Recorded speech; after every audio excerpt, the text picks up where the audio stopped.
yang adu di biasanya adu di foto di tengah-tengah presiden ustazah. Iya benar. Ya, Pancasila itu identik dengan dasar negara. Ya ustazah, apa nama negara kita? Indonesia. Ada negara lain di sini? Ada negara lain di sini? Ya, kita semuanya negara Indonesia.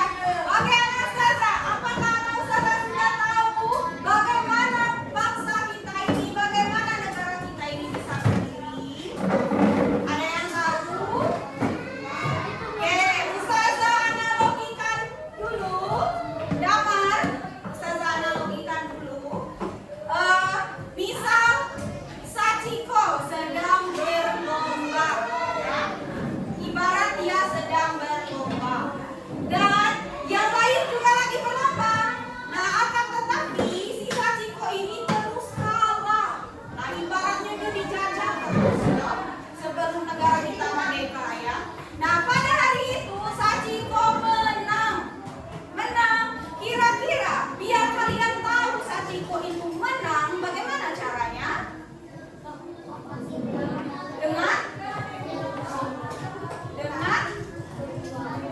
Dengan berusaha terus, dengan mengumumkan. Kalau tidak diumumkan, misal nih waktu upacara bendera, alhamdulillah sekolah kita sudah memenangkan juara OSN ya, juara 2 OSN matematika. Nah, kalau kita tidak diumumkan, apakah kalian tahu? Tidak. Nah, seperti itu juga negara kita. Kalau negara kita bisa merdeka itu dengan cara iya, diumumkan. Istilah lainnya adalah proklamasi. Apa namanya?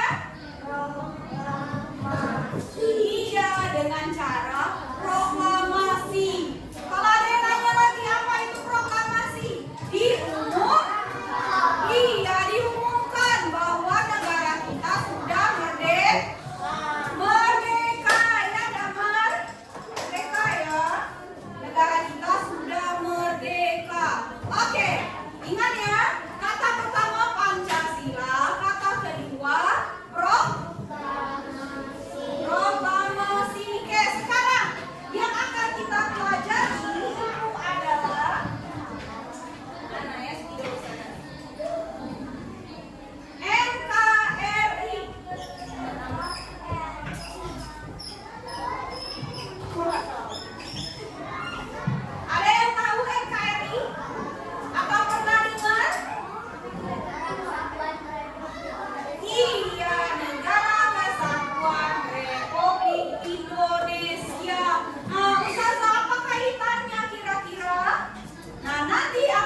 Assalamualaikum warahmatullahi wabarakatuh. Halo anak-anak yang cerdas, berjumpa lagi dengan Bu Guru dalam pembelajaran di unit 4. Hari ini kita akan belajar tentang PPKN Negaraku Indonesia. Kali ini kita akan membahas pertemuan pertama atau pembelajaran pertama di semester yang kedua tentang makna NKRI. Nanti kalian akan dapat menjelaskan tentang pengertian negara Indonesia. Kalian pasti sering mendengar istilah NKRI. Apa kalian tahu apa artinya? Apa kalian tahu apa kepanjangan dari NKRI? Ya, NKRI adalah singkatan dari Negara Kesatuan Republik Indonesia. Perjuangan bangsa Indonesia di awal kemerdekaan. Kita mengingat kembali tentang peristiwa detik-detik proklamasi kemerdekaan Indonesia. Apa kalian ingat pada tanggal berapa Indonesia merdeka? Ya, pintar sekali. Pada 17 Agustus 1945, bertempat di kediaman Insinyur Soekarno, yaitu di Jalan Pegangsaan Timur nomor 56 Jakarta. Itu adalah proses proklamasi dibacakan. Jadi Indonesia merdeka pada tanggal 17 Agustus 1945. Teks proklamasi dibacakan oleh Insinyur Soekarno dengan didampingi oleh Dr. Andes Muhammad Hatta tepat pada pukul 10 waktu Indonesia Barat. Setelah proses pembacaan teks proklamasi, setelah itu pengibaran bendera merah putih. Bendera ini dijahit oleh Ibu Fatmawati yang tidak lain adalah istri dari Bung Karno. Pengibar bendera merah putih pertama kali adalah SK Trimurti dan Latif Hendraningrat yang dibantu oleh Suhur.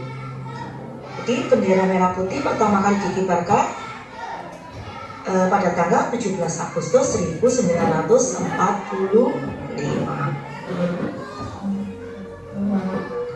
Setelah bendera merah putih dikibarkan dan lagu Indonesia Raya dikumandangkan, maka saat itulah Indonesia menjadi bangsa dan negara yang merdeka dan mempunyai kedudukan yang sejajar dengan bangsa lainnya. Sekarang Indonesia sudah merdeka karena sudah ada proklamasi dan pengibaran bendera milik sendiri. Lagu Indonesia Raya diciptakan oleh siapa ya? Apa kalian tahu? Setiap hari Senin kalian tentunya menyanyikan lagu wajib ini kan? Ya. Indonesia Raya diciptakan oleh W.R. Supratma. Ingat-ingat kembali ya, karena tiap hari kalian juga menyanyikan lagu itu baik di kelas maupun di upacara bendera. Sekarang kita masuk pada pengertian negara Indonesia. Untuk mengetahui tentang pengertian negara Indonesia, kita dapat mengkajinya melalui Undang-Undang Dasar 1945, tepatnya pada pasal 1 ayat pertama. Pasal 1 ayat pertama menyatakan bahwa negara Indonesia ialah negara kesatuan yang berbentuk republik. Berdasarkan ketentuan itu, pengertian negara Indonesia bisa dilihat dari sudut bentuk negaranya dan bentuk pemerintahnya. Jadi ada dua ya, bentuk negara dan bentuk pemerintahan. Bentuk negara Indonesia adalah negara kesatuan. Istilah negara kesatuan itu mengandung makna bahwa susunan negara Indonesia hanya terdiri atas satu negara saja. Di Indonesia tidak dikenal dengan adanya negara bagian atau negara di dalam suatu negara, seperti halnya di negara serikat. Jadi Indonesia hanya ada satu negara.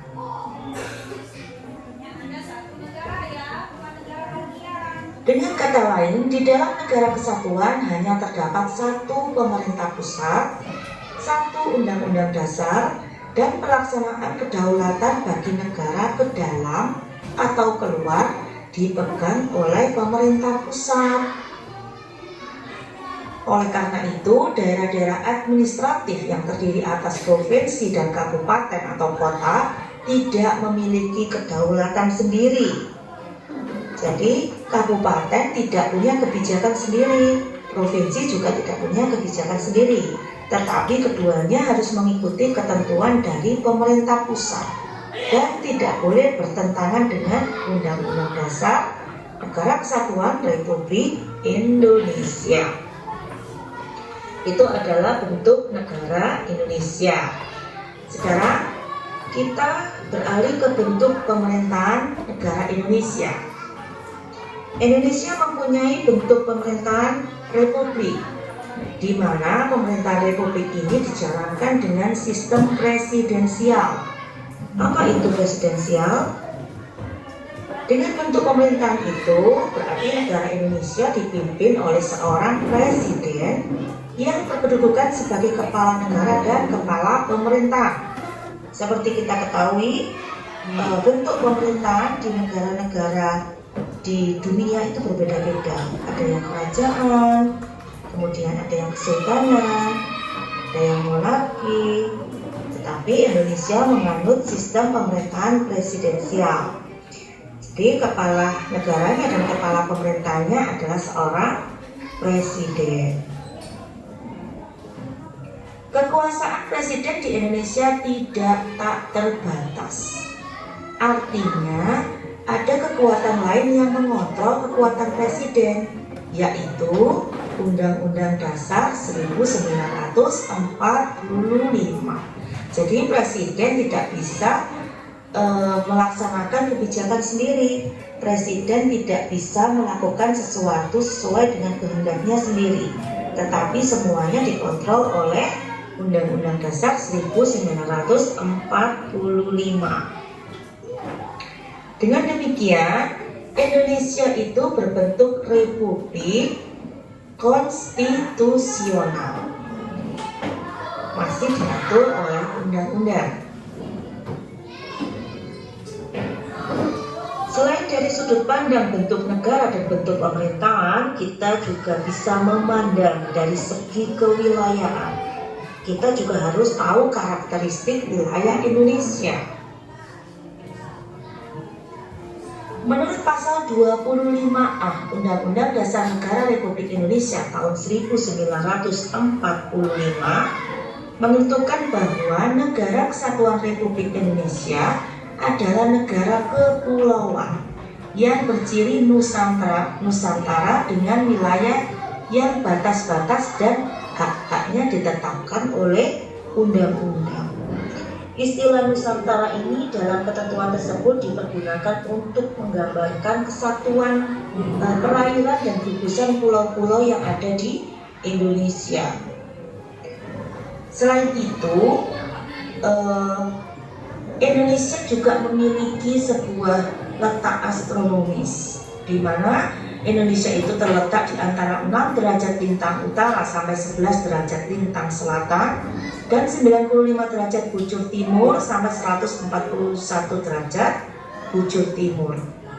Jadi Indonesia ini ada di garis khatulistiwa.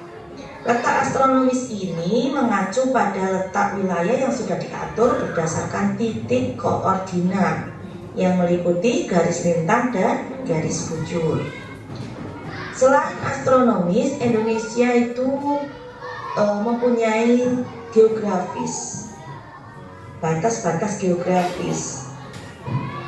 Itu juga mempengaruhi kekayaan alam yang ada di Indonesia. Apa batas geografisnya? Yaitu di antara 2 benua dan 2 samudra, yakni benua Asia dan benua Australia dan Samudra Hindia serta Samudra Pasifik. Itu merupakan batas dari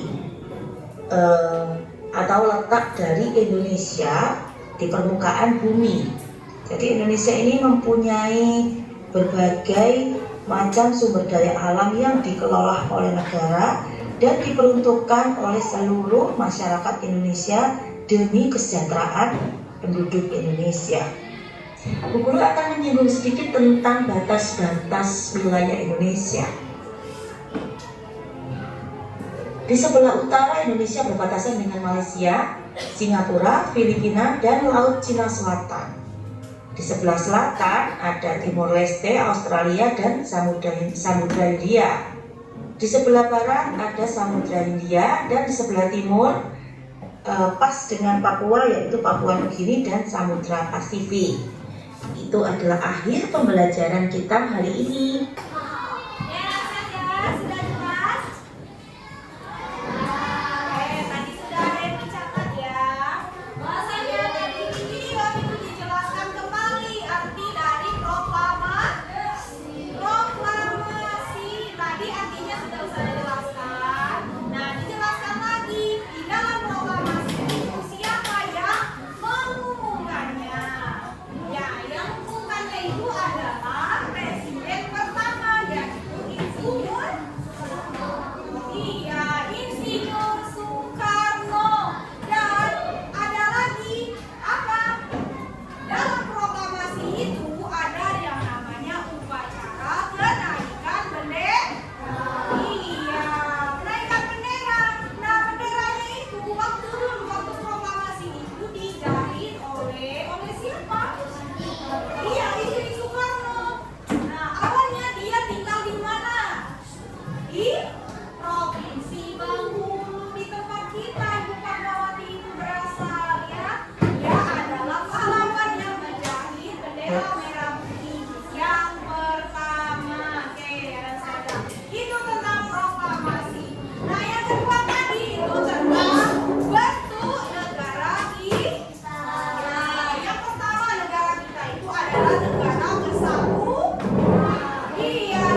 dari pertanyaan tadi ada yang dipahami. Tadi kan ada yang salah kalian kan? Yang dipahami yang mana? Soal yang mana? Ya, yang apa? Yang apa tadi? Pokoknya kalian semuanya sama. Aku soal itu ya.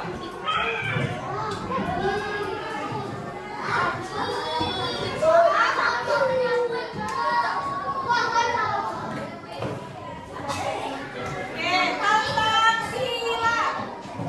Tentang sila tadi ya. Ya, saja.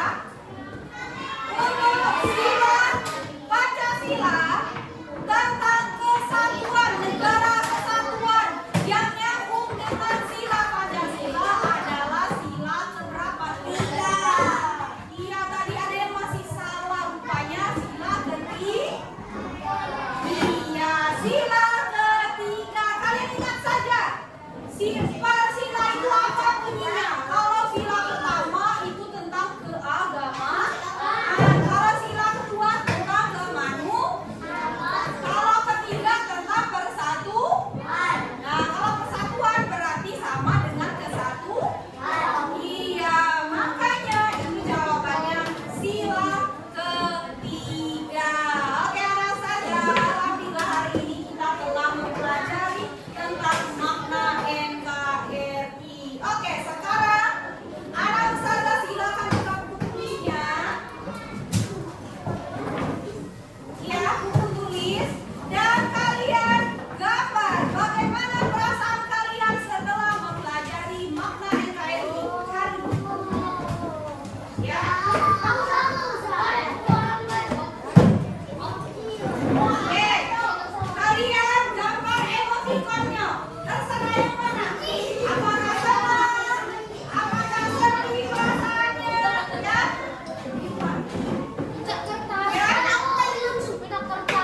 Ayo, sesederhana mungkin ya. Ayo cepat, waktunya hanya 5 menit. Saya kasih. Ayo, buat emotikonnya. Bagaimana perasaan hari ini setelah mempelajari makna NKRI? Terserah yang mana? Sesuai dengan perasaan kalian. Ayo.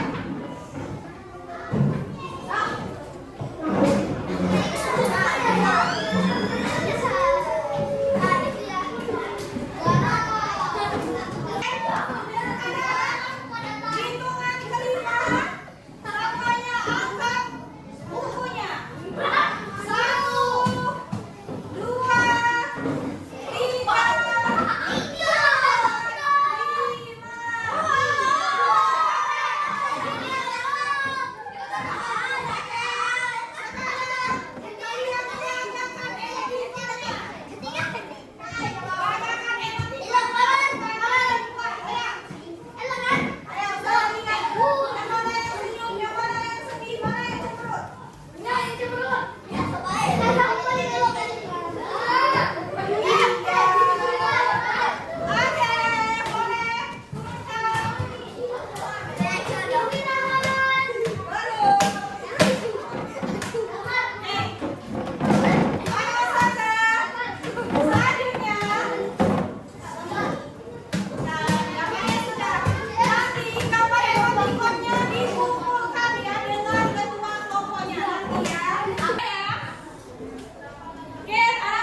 3, ของ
Ayo,